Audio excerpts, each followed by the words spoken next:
Hayırlı günler. Ne güzel pozitif enerjiyle başladığımız ben, kameraman, herkes burada bayağı bir eğlenceli. Hatta ben şöyle bir çevireyim. Arkadaşlarımız da burada. Çok böyle pozitif başladık günümüze. Hepsine teşekkür ediyorum. Umuyorum ki iyisinizdir. Nasıl gidiyor? Değişiklikler nasıl gidiyor? Bakın, her şeyin bir açıklaması var. Nasıl, böyle memnun musunuz? Böyle aktiflikle alakalı, yani ne diyorsunuz? Gelişme var mı? Bir şeyler değişebilir mi? Evet, daha yolun çok başındayız. Daha ilk model. Bu arada bu model niye böyle çok uzun sürdü?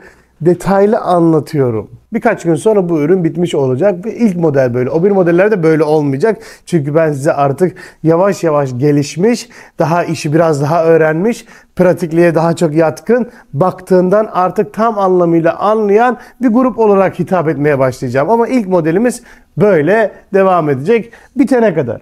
Peki herhalde ben öğrenci olsam sorum şöyle olurdu. Hocam, peki biz bu kadar bunu gerdik, bilmem ne yaptık, bu astarı bunun üstüne niye bu kadar çok uğraştık? Bunun başka bir çözüm yolu yok mu? Yok mu hocam? Yani bunu böyle olur mu? Bunu arkaya kadar geliyoruz. Önce o bir parçaya koyuyoruz, sonra üstüne koyuyoruz. Olur. Ama çözümü de var. Burası Bay Arslan'ın atölyesi. Yani burada çözüm, burada kanun kural yok. Her şeyi biz elimizle yapacağız, çözeceğiz. Her şeyi beraberce yapacağız. Ve umuyorum ki önce siz ve ardınızdan ben başaracağım. Şimdi buraya kadar her şey güzel. Şimdi ben bunu buradan tekrardan çıkartacağım. Yani artık bitti ama şu arka sırt kesimini yapacağım. Verin bana bir makas. Şurada bunu şu anda bakayım, daha gerebiliyorsam gereceğim. Arkadaşlar, gerebiliyorsam gereceğim. Şöyle. Gelin şöyle yaklaşın. Sıfırdan gideceğim. Çünkü burada şey var. Biri dikilecek buna. Beden bitti mi bilin ki artık işler bitecek. Bu eğitim önemli bir eğitim. Bugün de aklıma şöyle bir şarkı takıldı. Şu an aklımda geçmiyor. Sürekli bir söyleyesim var. Hani ufaktan böyle bir düşünceye daldığım anda böyle ağzımdan hemen dökülüyor. Ne kadar haberi var mı? Buradan gidelim. Evet, bunları arkadaşlar dikerken artık biz burada bu boşluğu bırakacağız. Tamam, kaslarımı yapmayacağız. Yani bakın, şurada bir pay var. Bunu burada bir farklı bırakacağız. Yani biraz daha içten büyük olacak. Ama dediğim gibi bunu dikiş payıyla en güzel şekilde çözeceğiz. Bir sonraki derste de bunu konuşacağız. Daha biz yolun çok başındayız. Şimdi ben bunu aldım. Bu parça hazır. Hemen şunları da alalım. Bunu da çıkartalım. Geldik en güzel yere. Sonunda bitişe doğru gidiyoruz arkadaşlar. Sonunda bitişe doğru gidiyoruz. Buradan hemen bir iğne alalım.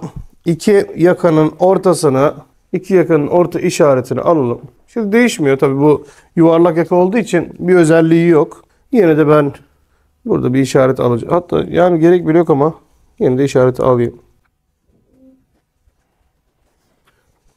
Şurada şunu aldım. Şimdi arkadaşlar, biz sonuç olarak bu yakanın, bakın, mantığını anlatıyorum. Ahmet, şunu şöyle tutar mısın? Yakamızın mantık olarak durmasını istediğimiz şekli bu, değil mi? Şu şekilde şöyle uzaktan gösterelim.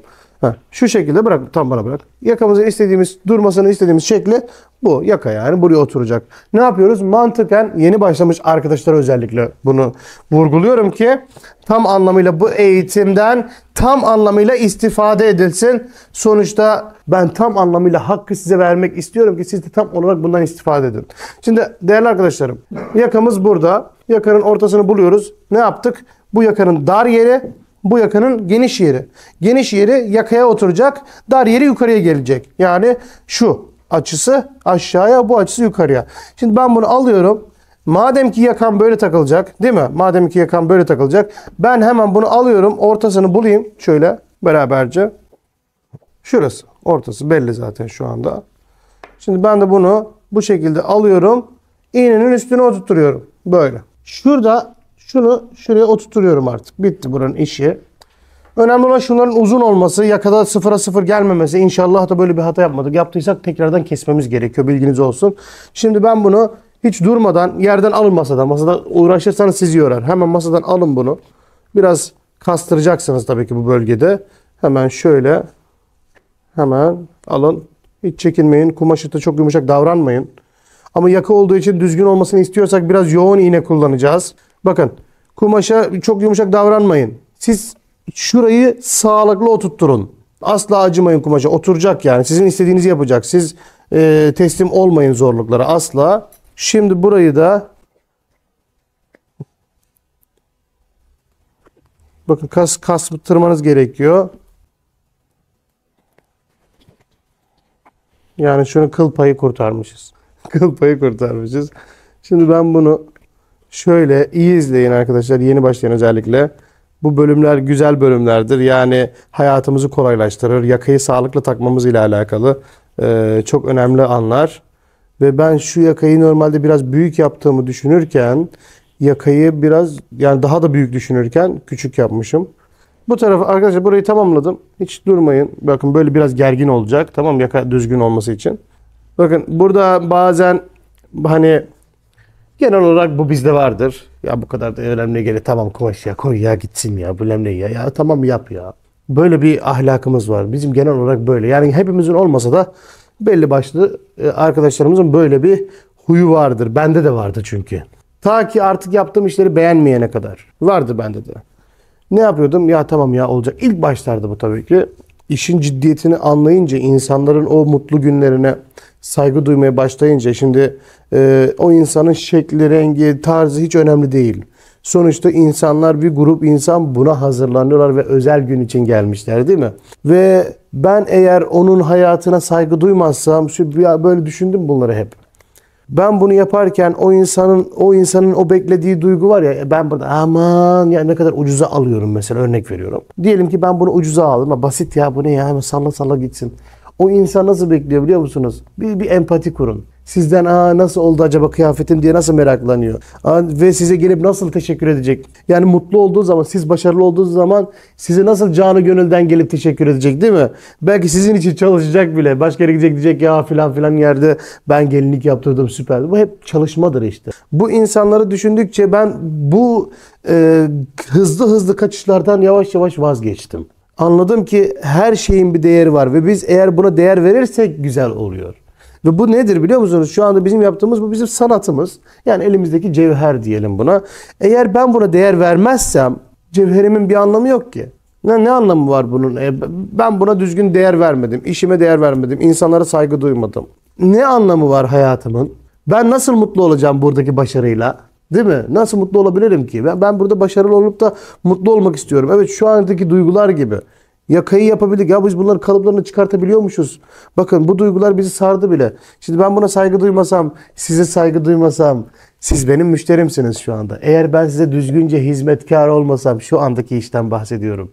Nasıl ben buradaki cevheri değerlendirmiş olurum? Veya siz nasıl benimle aynı duyguları yaşamış olabilirsiniz ki? Şu anda bakın ben bunu bu kadar iğneyi niye atayım değil mi? Bu kadar kumaş, bu kadar malzeme niye gelsin eğer ben size değer vermezsem? Veya bu arkadaşlarımız niye bu kadar dursunlar? Yani herkes bir şey yapmanın derdinde, bir şeyler veriyorlar size. Ve ben şu anda işin başındayım. Eğer ben size saygı duymazsam bu kadar eşya zaten harekete geçmez. Bu kadar sistem de harekete geçmez. Bu hepimiz için geçerli. İşimize değer vereceğiz. Yani şurada olduğu gibi bakın.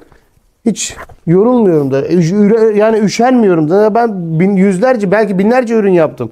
Alayım. Binlerce ürün yaptığım halde bıkmıyorum. Çünkü bir şey var yani bir istek var. Ve bunun da bir karşılık bulması gerekiyor. Ben burada şu anda eğitim isteği, başarı isteği, tanışma isteği ama sizde de şu anda üretim isteği. Her şey gerçek yani. Bunlar da gerçeklerimiz. İnşallah beraberce çok güzel günlere geçeceğiz. Şu anda yaptığım sistem yakalarda çok temiz sistemdir. Şimdi bir de bunu içten takacağım. Şöyle ortasını da bulayım. Bir iğne alayım. Şimdi aynı mantık değerli arkadaşlar. Bu da buraya geleceğine göre, bakın bu da buraya geleceğine göre neresi burası? Geniş yer yakaya gelir. Dıştan olan bölüm yakaya gelir. Yakaya geleceğine göre böyle bunu yüzüstü yatırırsınız buraya. Ortasında bulmuş olursunuz. Ve yola devam.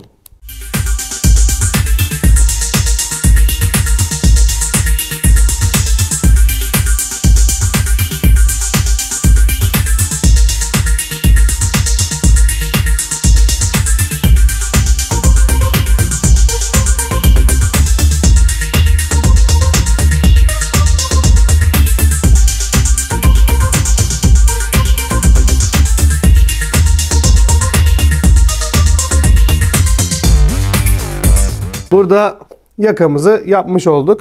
Şimdi biz bunu dikeceğiz ikisini. Ama şuralarda biraz pay bırakacağız. Bilginiz olsun, şu bölümlerde pay bırakacağız. Pay bıraktığımız yerde nasıl diyeyim? Buraya balen gelecek. Balenler de yapılacak. Şimdi bir yakayı bitirelim. Beraberce temiz yapmayı görelim. Güzel anlar bitiyor yavaş yavaş. Ayağa kalkıyor. Şimdi değerli arkadaşlarım biraz yaklaşın bana. Şimdi ben bunu alacağım. Hiçbir şey yapmadan, hiçbir özelliği de yok. Ben bunu alacağım, buraya dikeceğim. Bunu bakın bu şekilde alacağım. Yarım santim bana yetecektir. Ama şurada şöyle iğnemle göstereyim.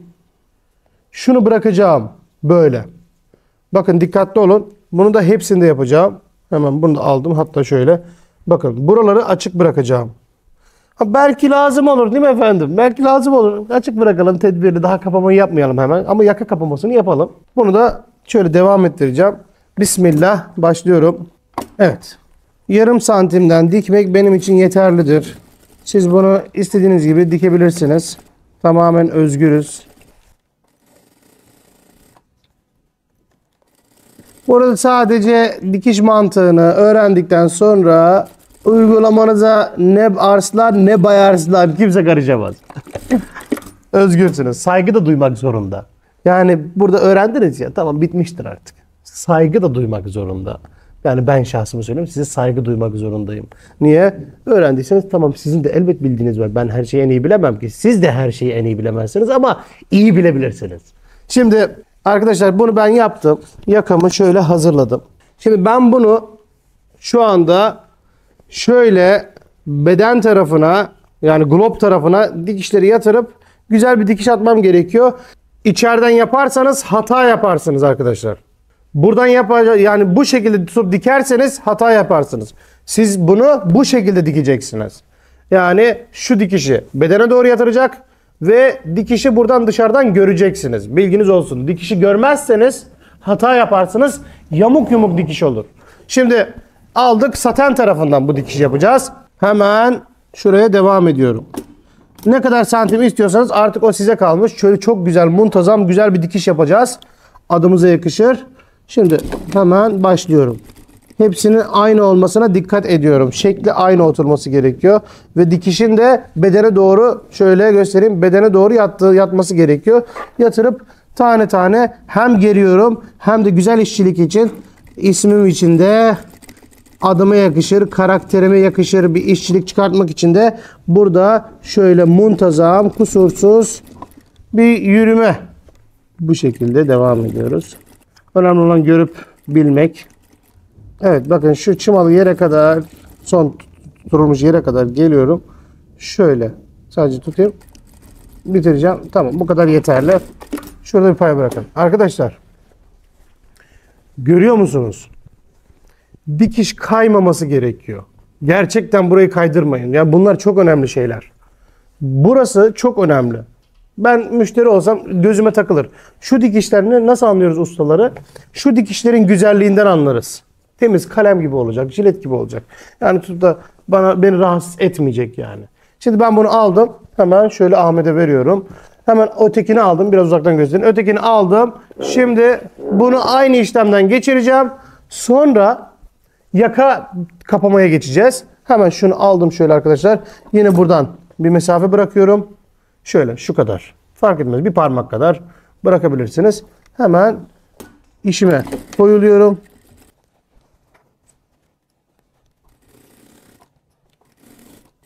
Geldik, durduk. Tamam, çok dikkat edin buraya. Burada bir açıklık bırakın kendinize. Lazım olacaktır. Lazım olur yani. Duralım bakalım. Aynı işlemi bu sefer ben, bakın tertemiz dikiş. Aynı işlemi bu sefer ben burada da yapıyorum. Bilginiz olsun. Şöyle. Ha, burada yapmasanız da olur ama şu dikişi kontrol edemiyoruz maalesef. Yani burada yapmasak da olur. Temiz kalsın diye. Ama ben düzgün bir dikişi tercih ederim. Niye? Şu dikişin yatması gerekiyor. Müşterimi de rahatsız etmemesi gerekiyor. Kalın çünkü, sert bir yer. Böyle burası kaba değil de böyle kalem gibi, jilet gibi gelsin. Ha, bir tane dikişin de herhalde bir zararı olmaz. Hemen şöyle.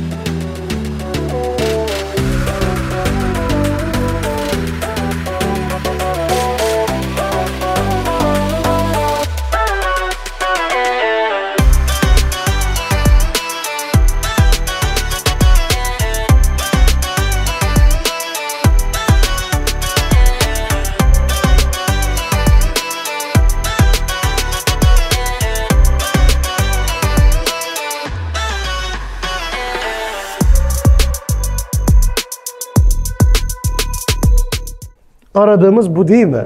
Nasıl güzeliz ama. Gelin şöyle bir göstereyim. Sadece şöyle bir dış parçayı göstermek istiyorum.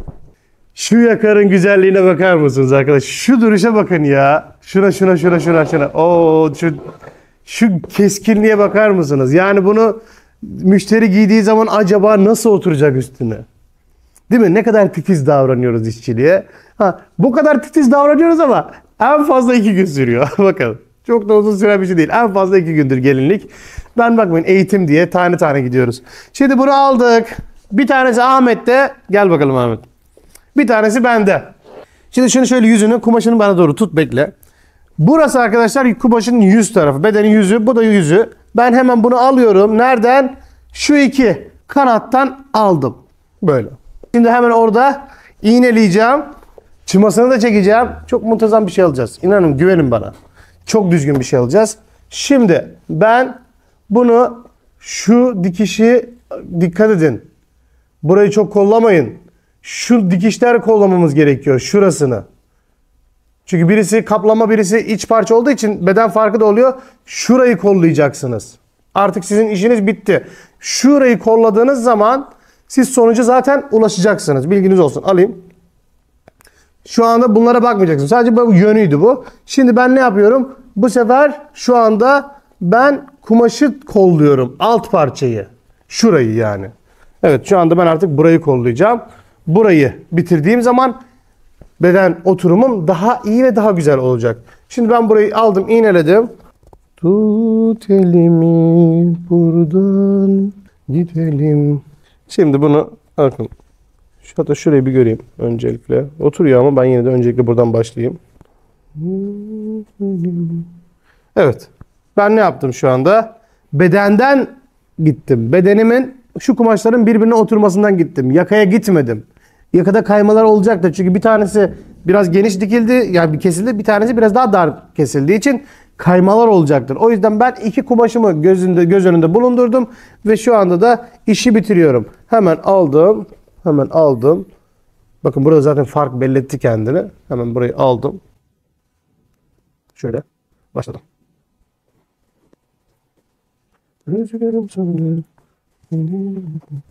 Ama biz eğer ki 2 ortayı şöyle yine de oturtmaya çalışacağım arkadaşlar. Şu 2 ortayı işaretleyelim. Hata yapmayalım. Size de bir tecrübe önemli. Hocalarım, ustalarım şimdi çıkarlar bir şey söylerler bana, bak. Niye yapmıyorsun ya, daha iyi olmaz mı falan. Olur, evet, de siz de böyle görüyorsunuz bunu. Şurası da karşının ortası. Ver bakalım. Evet. 2 ortayı da bulduktan sonra şunu şuraya oturtturabiliriz. Ön orta önemli, biliyorsunuz. Oturacak. Ondan sonra geri kalan artık bir şekilde sıkıştırılacak elle. Dikerken de biraz kastıracağım arkadaşlar. Düzgün oturmasıyla alakalı. Ele dikkat. Tabii bu aşama eğitim olduğu için böyle arkadaşlar, normalde bu kadar uğraşmıyorum. Zaten verev hatası yapmayınca da hiçbir sıkıntı çıkmıyor böyle. Bunlar hepsi hatayı başlattığımız için oldu. Bilginiz olsun. Hemen şöyle aldım bunu. Şu üstten dikip devam edebilirsiniz. Hiçbir sorun yok. Şöyle. Şuradan alın, böyle devam edin. Komple. Sadece kumaşa izin vermeyin rahatlamasına. Bu esnada. Şöyle gergin olsun biraz yaka. Şu iğneleri de alalım, yani iğneleri. Şimdi değerli arkadaşlarım, burada şöyle bir sonuca ulaştık. Bunu açtığımız zaman gayet muntazam, düzgün duran, çok profesyonel beden. Görüyor musunuz? Dış, iç. Yaka bunları birleştirdi. Bu yaka birleştirdi, bu yaka birleştirdi. Biz şimdi ne yapıyoruz? Alıyoruz bunu. Şu anda bunu alıyoruz. Şu dikiş var ya. Şu fazla kumaş bedene doğru yatırılarak çıma çekilecek. Neden? Böyle temiz bir görsel alalım diye. Hemen şöyle alıyorum. Bakın. Elime dikkat lütfen. Burasını da temiz çalışıyoruz. Titiz davranalım.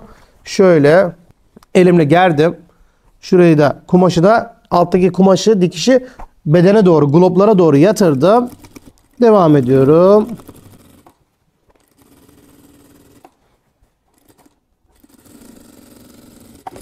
Evet. Sonucu bayılacaksınız.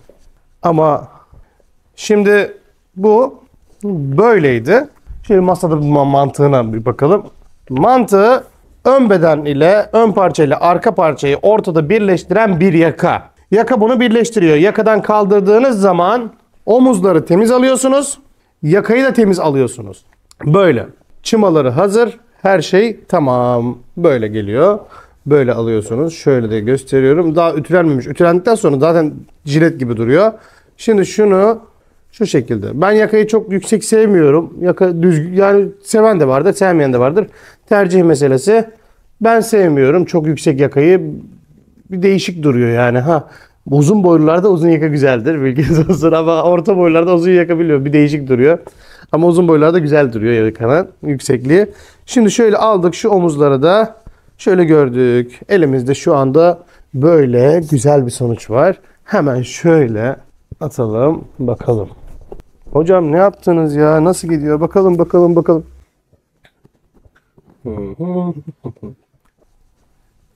Görüyorsunuz. Bakın sonuca şöyle bir görelim bakalım. Gayet kolay, pratik, güzel. Biz kalıplarını çıkarttık, tarlatanı yaptık. Yani bitirdik. Şimdi geldik bedenin kalıbını kestik. Ondan sonra bunu aldık, dikeceğiz, bilmem ne bitirdik. Neredeyse bitmek üzere.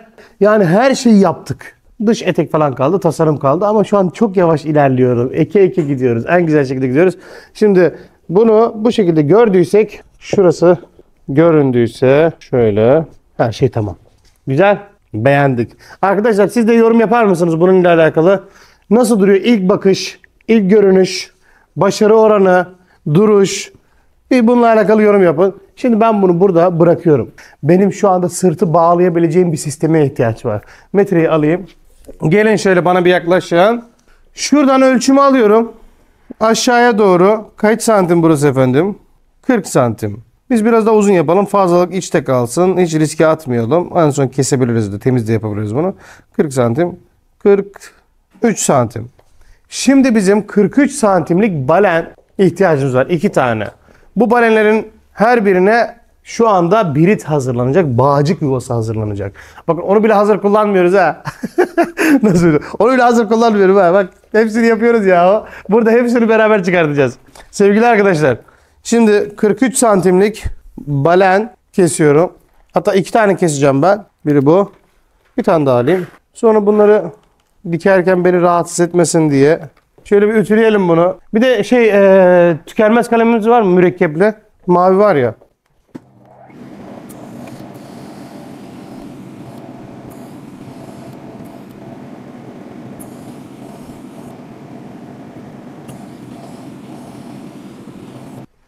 Değerli arkadaşlar şimdi ben metreyi alacağım. Burada 1 santimden şu şeyi de alayım. Tahta metreyi de getirin bana. 1 santimden balen üzerinde işaret alacağız. En güzelini yapacağız. En düzgününü, en kibarını, en zarifini yapacağız beraberce. Şimdi arkadaşlar burada santimler var. Görüyorsunuz. Şimdi ben bunu her bir santimden burası başlangıç diyelim. Tamam. Şöyle çiziyorum. 2 3 böyle devam edecek bu.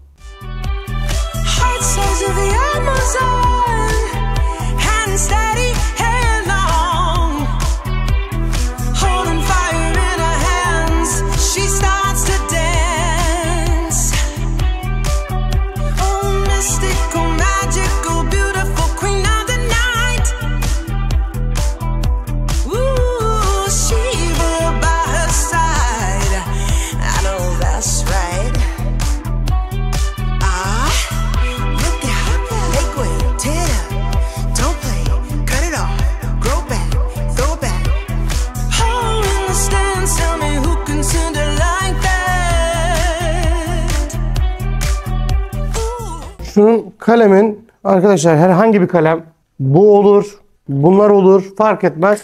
Herhangi bir kalem şu anda bize yardımcı olacak. Bu yani.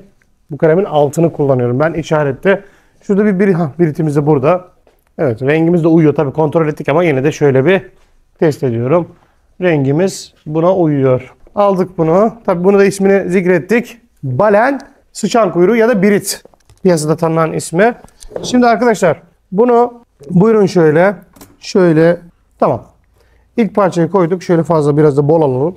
Şimdi biz burada şu şekilde ben kalemi kullanıyorum. Siz farklı bir malzeme kullanabilirsiniz. Ben bu kadar ebatta istiyorum çünkü. Çok büyük istemiyorum. Biraz küçük olsun, kibar olsun. Şimdi ben bunu böyle geldim. Aldım hemen alt parçayı. Şu an yavaş, normalde hızlı yaparım ama şu anda sizin için şöyle sakince yapıyorum. Tekrardan alıyorum bunu, bakın. Tekrardan şunu aldım. Çözümdür bu. Her zaman aynı renkte birini bulamayız. Aldık tekrardan. O çizgiye geldiği anda duruyoruz. O bir hattı koyuyoruz. Bakın. Böyle yaptım. Şimdi ne yaptım? Tekrardan çeviriyorum. Bakın. Tekrardan çeviriyorum. Böyle aldım ipi. Kırmızı çizginin üzerine koydum. Tekrardan çizgiye yetişmeden iğne aldım. Bunu iğne ile kırmızı çizgi arasında sıkıştırdım. Bakın. Şimdi hemen devam ediyorum. Bu şekilde. İsterseniz bunu 2 santime de çıkartabilirsiniz. İsterseniz 1 santimden devam edebilirsiniz. Size kalmış. Burada da özgürlük, her zaman dediğim gibi özgürlük, özgürlük, özgürlük. Yani kimseye bağımlı olmadan tamamen tek başına insanın her şeyi yapabilmesidir. Ustalık da budur yani. Hakkıyla yapacağız bu işi. Bakın şöyle. Şimdi hızlanacağım. Bakın şimdi. Şöyle hızlandırıyorum elimi. Hop. Çok kolay. Hiç zor değil. Bilginiz olsun. Kalemi kullanıyorsunuz. Şekil güzel çıkıyor. Siz bunu yapıyorsunuzdur elbette. Yapanlar da vardır. Ama yapmayanların ilk başarısı, o daha ilk defa öğrenen arkadaşlarımız elbette vardır bunun yapımıyla alakalı. Bunu ilk yaptığınız zaman ki o başarı duygusunda beni unutmayın.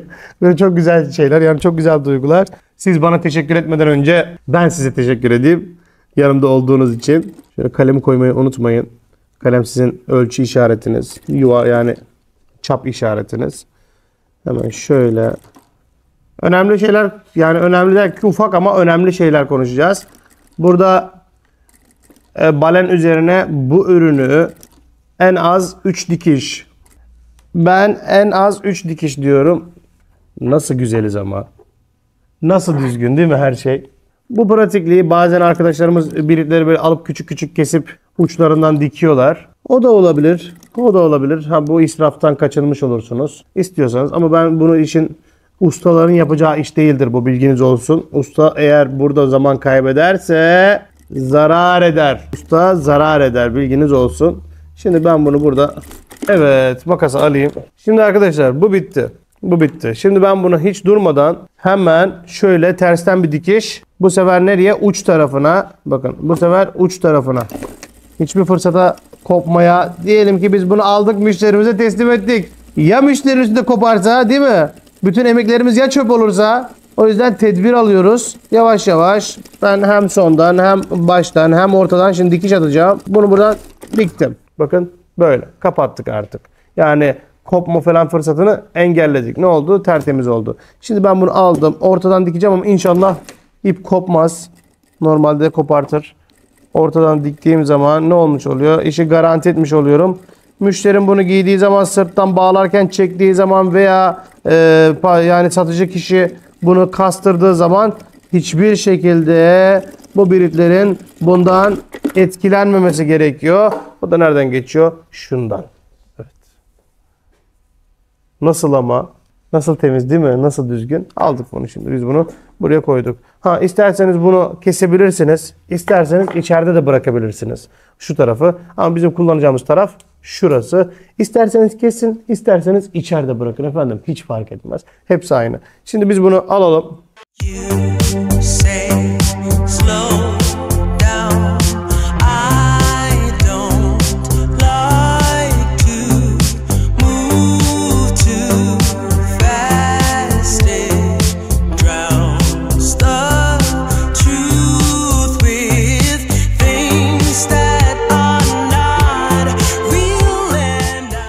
Şimdi arkadaşlar burada iki tanesini hemen şöyle yüz yüze koyduğumuz zaman hepsinin dengeli olması gerekiyor.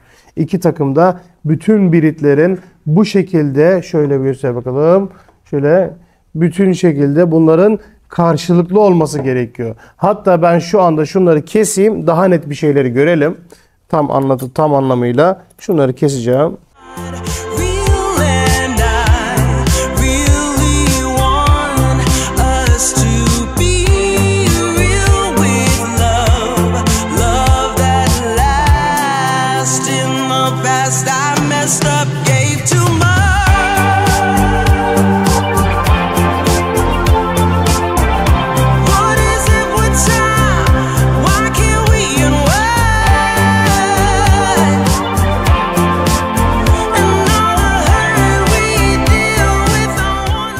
Şöyle. Buna böyle baktığınız zaman hepsinin bir diğerini karşılıyor olması gerekiyor. Böyle. Gayet düzgün. Şimdi biz bunu alttan da kesseniz olur, bıraksanız olur. En sonunda da bırakabilirsiniz bunu. Geldik en güzel yere. Bunlar buraya bu şekilde montalanacaksa eğer ki bunlar böyle duracaksa, değil mi? Diyelim ki bunların biz böyle durmasını istiyoruz. Bu şekilde. Ne yapmamız gerekiyor efendim? Ahmet şunu tutar mısın? Şunun böyle durmasını istiyorsak, değil mi? Böyle durmasını istiyorsak biz bunu böyle dikeceğiz. Böyle dikip buradan böyle döndüreceğiz. Şöyle güzel, mükemmel bir sonuç alacağız. Mantığından bahsediyorum. Ne diyorum? Değerlerimiz var. Her bir kelimeye, her bir harfe gerçek anlamda ihtiyacı olan değerlerim var burada.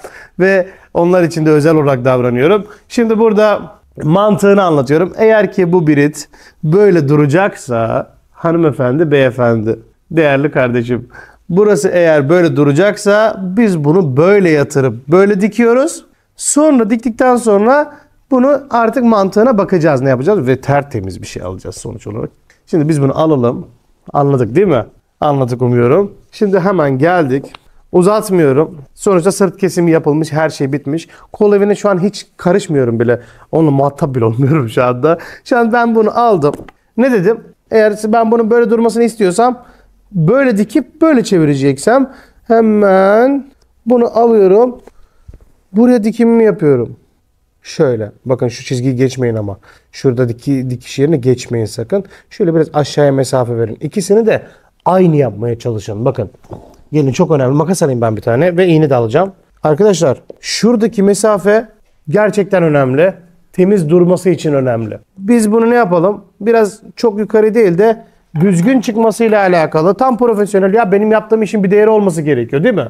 Evet. Benim yaptığım işin bir değeri olması gerekiyorsa ben kocaman bir atölye yürütsem de ben buna dikkat ederim. Bırakmam elemanımın burada hata yapmasını, müşterime benim adımı kirletmesini veya kötülemesini. Asla izin vermem buna. Şimdi böyle bir şeyi ben kendim uyguluyorsam demek ki işimin kendisi, zaten karakterimi yansıtır bu. Gerçekten işler karakterlerini yansıtıyor. İşi düzgün olan insanın karakteri de düzgündür. Konuşması düzgündür. İnsanlara yaklaşımı düzgündür. Gerçekten böyledir bu. Şimdi ben elime bu parçayı aldım. Ve burada bir santim ölçüsü alıyorum. Hemen böyle koyup isterseniz yapın. Çok fazla fark etmiyordur belki sizin için ama bakın benim için fark ediyor.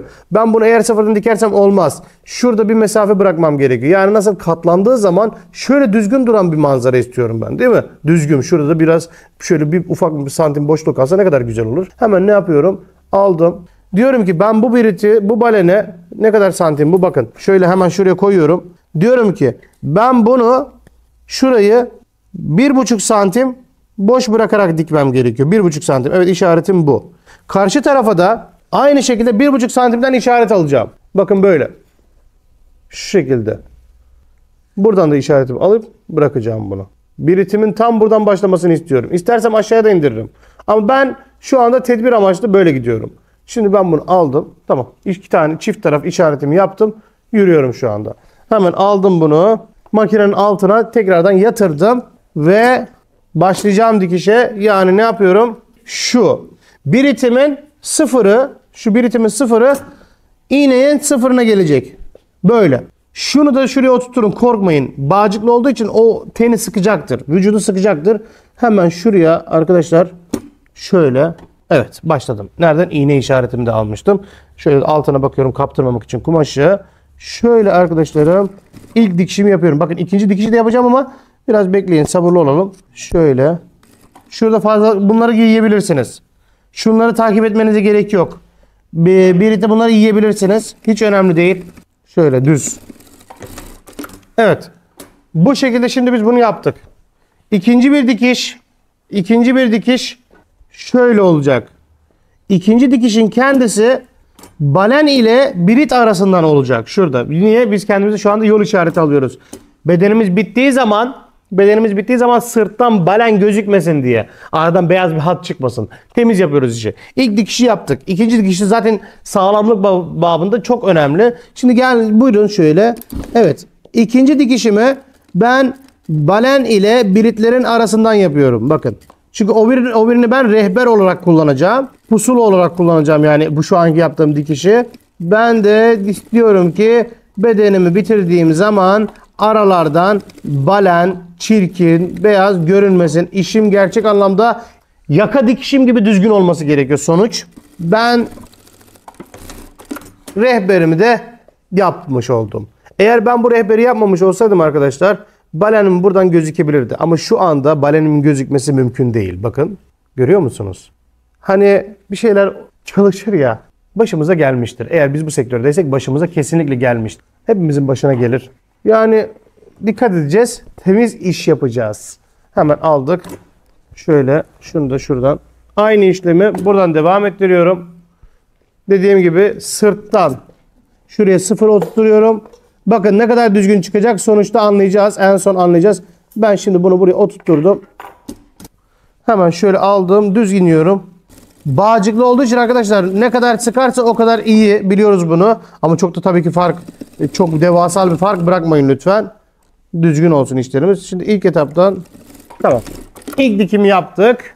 Hemen alıyorum. Tekrardan şurada balen ile birit arasından bir dikiş daha atıyorum.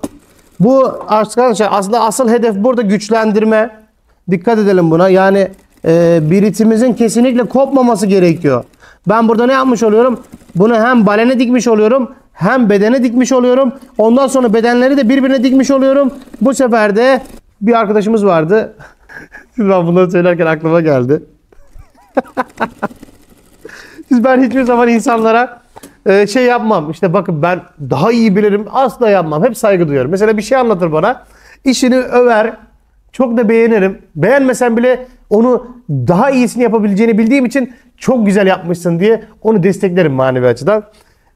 Bir gün bir arkadaşımız da dedim ki birisi dikiyordu. Dedim ya sana tavsiyem dedim. Birisi dedim 4 dikiş at. Yani toplamda 4 veya 5 dikiş at. Hem bunu bedene dik hem bunu balene dik. Ya dedi inanın unutmuyorum. Ya dedi benimkine tır bağlasan çeker dedi. Tamam mı? Ya oğlum ya dedim sen yine tedbir al. Dedi denesene dedi. Tamam mı? Ben de gittim. İnanın kasıtlı yapmadım ama. Yani belki kasıtlı olarak düşüneceksiniz ama ben kasıtlı yapmadım o gün. Birisi tuttum. Birisi çektim ipini. İnanın 3 tanesi koptu. Ya dedim bak ya sen güçlü sanabilirsin ama bunun bir tekniği vardır. Yani şimdi bunu kopartmak nerede? Hem oraya bağlı. Şimdi daha kapanmadı bile. Her yere bağlı. Ama bazen de böyle arkadaşlarımıza denk geliyor talihsizlik. Oluyor. Yapıyorlar böyle şeyler. Ve maalesef o gün de böyle güzel bir an yaşamıştık. Biritlerin 3 tanesi birden koptu. Size de tavsiyem.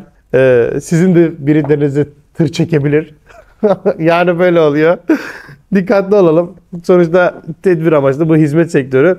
Bütün yaptığımız emekler çöp olabilir. Bilginiz olsun. Şimdi arkadaşlar yaklaşın şöyle bana. Şu anda önemli bir nokta. Şimdi ben burada yakayı dikeceğim. Değil mi? Ben bunu böyle dikmiyorum. Bakın. Hemen aldım bunu böyle dikmiyorum. Önce şurayı doğru tarafa doğru yatırıyorum. Bakın.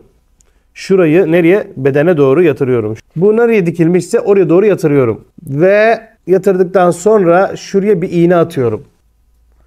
Tamam bu artık kaymaz. Yeri bellidir bunun. Şurada hatta bir tane daha atayım. Tedbir amaçlı. Tam konu aydınlığa ulaşsın. Yatırdıktan sonra bir iğne atın şuraya. Burası için de geçerli. Ben önce bunu yatırıyorum. Sonradan kalan yere devam edeceğiz. Ben bunu aldım. Sonuç çok güzel. Şu anda ben görebiliyorum şu an sonucu. Alın. Ben bunu böyle yatırdıktan sonra artık yaka üstten de bittikten sonra dönme de yapmayacaktır yaka bölümünden. Siz de azar azar artık tahmin ediyorsunuzdur. Görünüyordur. Nasıl güzeliz ama. Hemen şunu alalım. Arkadaşlar buradan sonrası artık kapama işlemi. Bilginiz olsun. Tulumlamaya geçiyoruz yani şu anda. Ben şimdi buradan bunu iğneleyeceğim. Bakın tedbir amaçlı. İsterseniz bunu yapın, isterseniz yapmayın. Özgürsünüz. Hiç önemli değil. Benim için önemli, şahsi olarak önemli. Ama siz nasıl istiyorsanız öyle yapabilirsiniz. Ben kendim şahsım adına rehberi izleyebilmek için bir rehber yaptık ya az önce kendimize. Birit ile balen arası bir dikiş yaptık. Rehberimi izleyebilmem için, takip edebilmem için buraya şöyle düzgün şekilde 3-4 tane iğneyle işimi bitirebilirim. Bu şekilde. Bakın buraya bir tane attım, şuraya bir tane atıyorum. Böyle ben şimdi nereyi takip edeceğim şu anda? Şöyle baktığımız zaman ikinci dikiş nerede? İkinci dikiş şurada. Ben ne yapıyorum? Bunu çevirdiğim zaman bu taraftaki dikişi rehber olarak kendime baz alıyorum ve dikişimi buna göre yapıyorum. Şuna göre yapıyorum. Şimdi burada kalan bir bölüm var. Dikilmesi gereken bir bölüm var arkadaşlar. Şöyle. Normalde bunun böyle dikilmesi gerekiyor, değil mi? Niye? Burası kapalı olacak ki şimdi biz de burayı takip edebilelim diye. Ama ben bunu şu anda burada yapmadım. Şimdi bunu burada yapmadım. Şimdi görelim bakalım bir şeyleri tam beynimize yatsın diye konuşuyorum. Şurayı şimdi kapatabiliriz. Şimdi biz bunu alabiliriz. Şuradan şöyle bir zigzag buraya, bir zigzag buraya işi bitirebiliriz. Ondan sonra böyle de oturtabiliriz. Yapmadan da yürüyebilirdik ama biz işi usulüne göre yapalım. Bitti. Bunu aldık, bunu yaptık. Hemen şunu da alıyoruz. Şimdi burasını böyle aldık. Burayı bitirdik. Şimdi gelelim. Çok uzattık bu konuyu da. Şöyle hemen yerine kıvırmayı konuştuk az önce. Bedene doğru, kıvrıldığı tarafa doğru buraya kıvırıyoruz. Ondan sonra sabitlemeye gidiyoruz. Evet. Geldik işin sonuna. Gayet de güzel görünüyor. Şimdi ben buradan başlayayım. Arkadaşlar yakada ne kadar bırakacaksınız? Evet, konumuz burası. Yakada ne kadar mesafe bırakacaksınız? Şimdi biz size hem yaka çıkıntısını hem o yaka dönümünü hepsini burada yapacağız. Şöyle bakın. Yakayı kaç santim istiyoruz? Şurası sırttı değil mi? Sırt sıfırı. Ama biz şu anda sırtı buradan baz alıyoruz. Buradan kaç santim istiyoruz? Şurayı kaç santim istiyor? Bize kalmış. Ben bunu buradan şu anda yaka birbirine değsin istiyorum. O yüzden şurada şöyle gelin hemen 1,5 santim çıkıntı veya 2 santim üst üste binsin değil mi? 2 santim şurası 0. 2 santim şuradan 2 santim benim işimi görecektir. Şuradan şu dikişi öncelikle 2 santimden atıyorum. Bakın dikkat edin buna. Yakayı hazırlıyorum. Buraya böyle 2 santimlik. Tabi bunu isterseniz V yapın, isterseniz üçgen yapın. Bu size kalmış. Geldik. Durduk. Çeviriyorum. Çevirdim. Devam ediyorum. İncecik kibar bir şey çıkacak oradan. Bakın. Geldim. Nereye kadar? Çizgiye kadar. Bu sefer tekrardan hop döndüm. Aşağıya. Nereye gidiyorum? Şu rehber dediğim yer var ya hani. Çizgi. Onun ya dibinden ya da biraz daha dışından. Ama dibe uygundur. Şöyle devam ediyorum. Bu biritli olduğu için bu kadar pay yedik bu arada. Normalde bu kadar yenmez. Ama biz şu anda yakanın şu tarafını da bitirmek istiyoruz.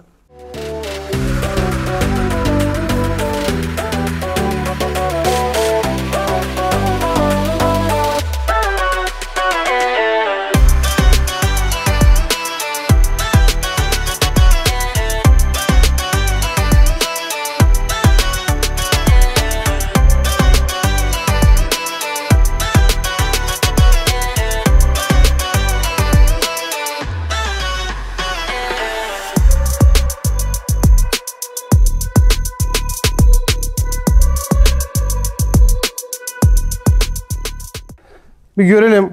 Ne yaptık? Ne yapmadık hocam? Gelin ya bir bakalım. Hemen şu fazlalıkları alın.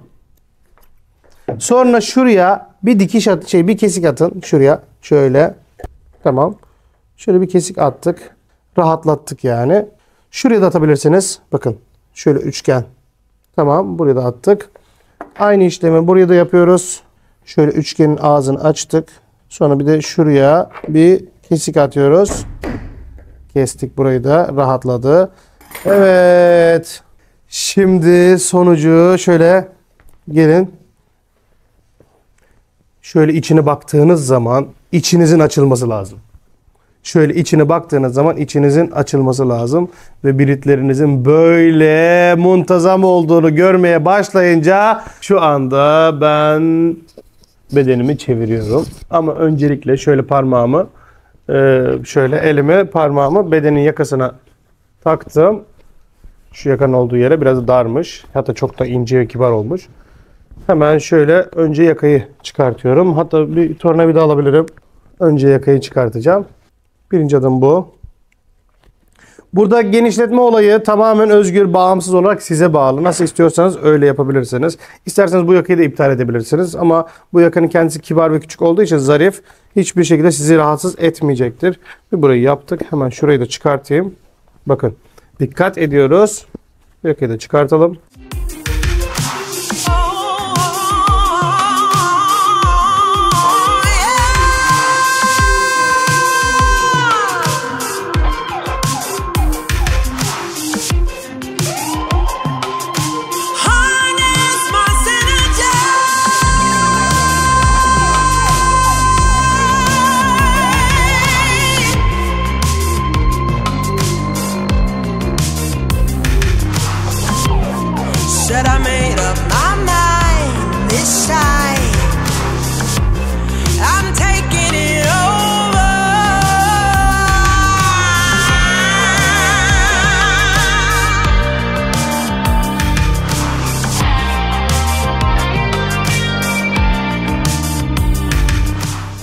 Şunları geriyorsunuz. Bakın geriyorsunuz. Balenin olduğu yerden şöyle elinizi koyun. Balenin olduğu yerden bakın geriyorsunuz şunu. Geriyorsunuz. Baleni germiyorsunuz ama. Balene bunu geriyorsunuz. Şöyle parmağınızla tutun şunu. Şunu gerip böyle tutun bunu. Bakın tekrar ediyorum. Şu balen görünüyor. Parmağınızla şunu şöyle tutun. Bunu buraya gerin hafiften. Bu şekilde iğneleyin. Bakın oturum güzel olacaktır. Buraya da aynı işlemi yapıyoruz. Evet. Kursumuzun ilk bedeni. Ne diyorsunuz? Yani beden ile alakalı ne diyorsunuz? İlk beden. Sonuç için yorumlarınızı alalım. Nasıl güzeliz ama demeden önce yorumlarınızı alayım. Sen yokken ne gece ne de gündüz. Aldım bakalımlar. Şuradan da fazlalıkları böyle dışarı doğru yediriyorum arkadaşlar. Bakın. Şöyle yediriyorum bunları. Evet. Fazlalıkları dışarıya atacağım. Şurada da aynı işlemi yaptım. Evet. Şu anda sadece şurayı bir düzeltelim elimizle. Ütüden önce. Ama şurası gayet... Şurası ne kadar güzel duruyor değil mi? Düzgün üst üste. Kapaka gerek yok. Hiçbir şey yapmaya gerek yok. Bir oraya kadar çıkartmaya gerek yok. Gayet düzgün ya. Düzgün. Bu.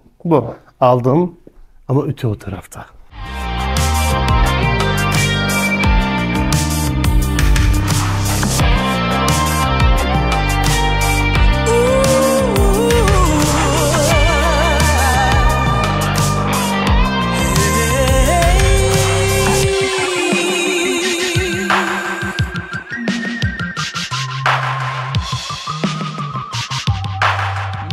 Şu esnada var ya arkadaşlar, şu sessiz olduğum şu belki 15-20 saniye mi 30 saniye mi diyeyim. Ürünü yaptım. Buradaki ürünü yaptım, bitirdim, geri geldim gibi oldu. Böyle bir değişik bir duygu. Sadece o dalma olayı var ya, daldım böyle bir şey olarak. Yaptım, geri geldim gibi oldu. Sonuca inanamayacaksınız. Sonuç o kadar, yani ancak bu kadar olacak. Biz örnek aldığımız modele bakacağız. Bir de sonuca bakacağız. Resim ya resim. Bir de böyle bir şey, böyle bir özelliğim de var. Benim böl parçala var. Beynimde bunu yapabiliyorum. Yapılacak olan olayı kurabiliyorum. Kurduktan sonra da sonucu %60, %70 görebiliyorum. Ve tahmini olarak gidiyoruz. Tabii bu da nereden geliyor? Zaman zaman tecrübeyle ilerleyerek oradan geliyor. Böyle ustalık tecrübesi diyeyim ben. Şimdi burada da şöyle. Hadi işi güzel yaptık. Her şeyi güzel yaptık. Sonucu da güzel alacağız inşallah beraberce. Şimdi ben bunu böyle burada bırakıyorum. Evet. Çok hoş. Kol önce takılacak. Neden öyle söylüyorum? Yaklaşın bana. Kuşak hesabı var. Şimdi biz burada kuşağı göstereceğiz burada. Kuşağı da kolun içine sokmayacağımız için, kuşağın altında dantel çıkmadığı için şu an burada görünüşte. Tabi buralardan çıkmış olabilir ama şöyle biraz da uzak. Şuralardan çıkmış olabilir ama bizim hedefimiz burası. Buradan kuşak gelecek. Kolun dikişini kapatarak gidecek. O yüzden biz burada bir işlem yapmıyoruz. Buradaki işlemi sona bırakıyoruz. Sadece bakalım. Evet. Hiçbir şey yapmamıza gerek yok. Yola devam. Şimdi değerli arkadaşlarım, kolu tasarlayacağız. Kolu tasarlayacağız ama kolla alakalı kol kalıbımız burada. Makas alayım, ben bir işaret alacağım değerli arkadaşlar. Şuradan 2 tane zaten belli ama bakın bir şey ver. Şunu ver. Belli ama ben yine de buradan gelin yaklaşın şöyle. Şurası ufacık bir şey. Evet, başlangıç yani büzgünün başlangıç noktası. Nereden başlıyor büzgü? Şöyle görün. Burası mesela ön taraf. Ne yapıyoruz burayı? Burası buradan çıkıyor. Buradan büzülmeye başlıyor. Yani burası büzülüyor. İstersek biz bunu böyle biraz daha yukarıya çıkartabilir. Buradan büyütebilirdik. Bakın mantığı hemen anlatıyorum size. Öğreneceğiz. Ve çok da kolay. Eğer ki burası kolun başı yani omuz başıysa biz bunu komple döndüğümüz zaman bu şekilde kesersek, madem ki biz burayı çevirebiliyorsak, demek ki biz eğer şunu şuradan itibaren bu kesim, mesela ben şu anda bunu yapabilirim. Alırım makası, şöyle keserim, buradan çıkarım. Tamam mı? Böyle yaparım. Buradan büzmeye başlarsam sadece omzun başını büzmüş olurum. Sadece omzun başını büzmüş olurum. Niye? Çünkü bu alanı büzüyorum ben aslında. Şu alanı büzüyorum. Pekala ben aşağıya doğru inersem büzgüyü aşağıya doğru indirmiş olur. Buradan başlatmış olurum. Bu da ne demek oluyor? Ben istediğim gibi özgürüm, kanunsuzum, kuralsızım. Ben bunu istersen burada yaparım, istersen burada yaparım. İstersen burada yaparım, istersen burada yaparım. Kim durdurabilecek? Kim karışabilecek bunu? Ben tasarımcıyım. Siz de öylesiniz. Sizi kim durdurabilecek? Şimdi siz buradan yapmak istiyorsanız kimse karışamaz ki bunu. Önemli olan sonuçtur. Yok filan kalıpla çalışman lazım. Yok filan kişiyle yapman lazım. Yok filan. Bunlar hepsi yalan. Sonuç önemli. Müşterim memnun mu? İşlerim güzel mi? Ben usta olarak bunu beğeniyor muyum? Beğeniyorsam zaten bu bana yetmiyor mu? Beğeniyorsam herkes beğenir. Şu anda yaptığımla anlattığım işle alakalı şu an ben bunu beğeniyorsam eminim ki siz de bunu beğeniyorsunuzdur. Yolumuzun sonu çiçek bahçesi, yeşillik, güzellik, mutluluk ve başarı inşallah. Şimdi gelelim konumuza. Bu çizgi bizim işte şişecek olan bölgeyle alakalı çizdiğimiz çizgi. Bunu ne kadar yukarıya yükseltirsek oradan çizip oraya kadar düz getiririz burayı. Bakın oraya kadar burayı düz getiririz. Eğer çizgimiz buradaysa şurayı düz getirir. Oradan şişirirsek bize aynı cevabı verir. Şimdi ben diyelim ki ben bunu buradan almak istiyorum. Örnek veriyorum. Küçültmek istiyorum. Hemen şöyle aldım. Bakın burası. Çizgim burada diyelim mesela. İkisini birden şu anda kesebilirim. Hatta şu anda bunu da yapabilirim. Korkuyor muyum? Hayır, asla korkmuyorum. Yapabilirim yani şu anda. Ben özgürüm. Çizgiyi bile çizmeme gerek yok. Bakın ne yapacağım. Bakın çizgiyi bile çizmeme gerek yoksa hocam ne yapıyorsunuz? Ne kalem var, ne cetvel var, ne santim var yahu.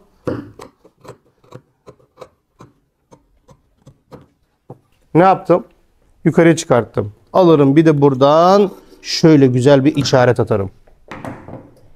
Bu kadar efendim. Biz bu işi yaparız. Biz bu işi yaparız çünkü biz görünmez kanunları önümüze koymadık. Ne var mesela, örnek veriyorum. Size en basitinden bir şey anlatacağım. Belki unuttunuz. Şu an mesela globları takarken globumuzun bir şekli vardı değil mi? Üstten düz, alttan yuvarlak.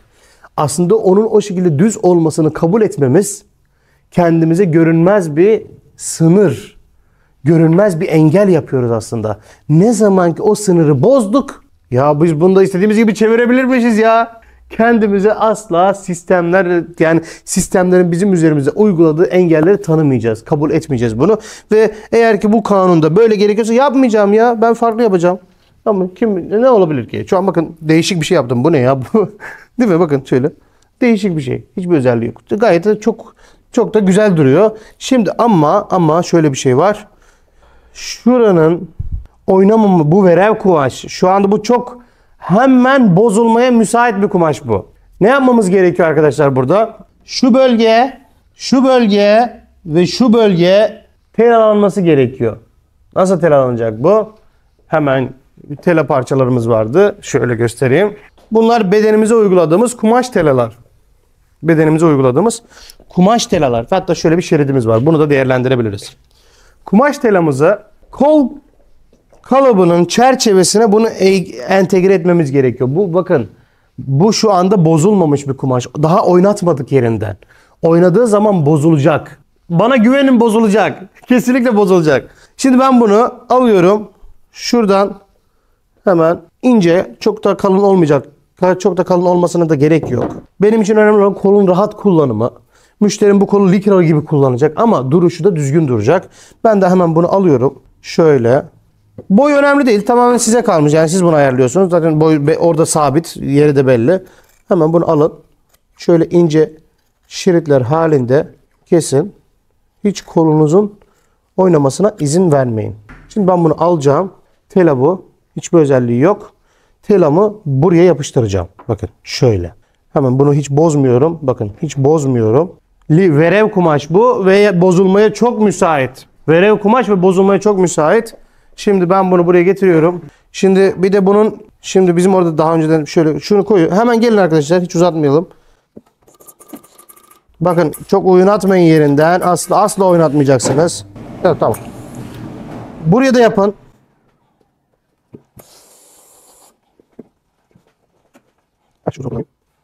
Bunu yapın ki bunun için biliyorsunuz abiyelerde kullanılıyor bu mantık. Ama biz bunu imkanlarımız dahilinde yapacağız. Hayallerimiz kadar büyüğüz. Hayallerimiz kadar düşüneceğiz, yapacağız. Hemen aldım, hiç bunu bozmadan çevirdim o bir tarafını. Buna da yaptım bunu.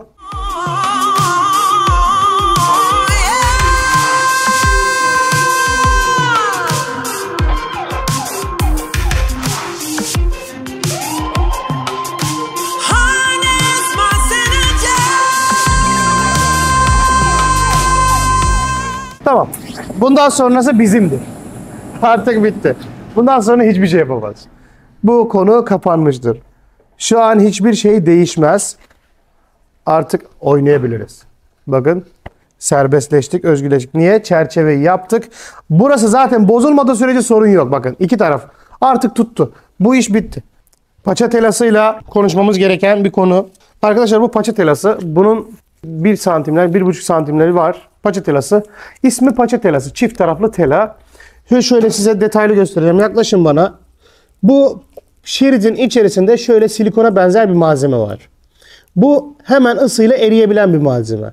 Biz bunu nerede kullanıyoruz? Etek uçlarında, dikiş yapmak istemediğimiz bölgelerde, genel olarak dikiş yapmak istemediğimiz bölgelerde. Şimdi ben diyorum ki bilekte dikiş yapmak istemiyorum ama overlock. Oldu mu hiç hocam? Size yakışıyor mu hocam ya? O kadar güzel çıkacak ki. Ne size doyum oluyor, ne yapıma doyum oluyor. Ben de işlerimi çok seviyorum, biliyor musunuz? Ben bunları binlerce yaptım ama bir türlü doymuyorum. Hep böyle bir son dokunuş farklı, her gün başarı, her gün güzellik sizinle beraber. Bir sonraki günde, yeni bir günde sizinle tekrardan görüşmek üzere. Unutmayın, sizler ve bizler hayallerimiz kadar büyüğüz. Asla teslim olmayacağız. Her şeyi en güzel şekilde başaracağız. Kendinize çok iyi bakın. Allah'a emanet olun. Selametle. Bu videoların devamı için bu videoyu beğen, bir yorum yap, abone ol ve faydalanacağını düşündüğün arkadaşına gönder.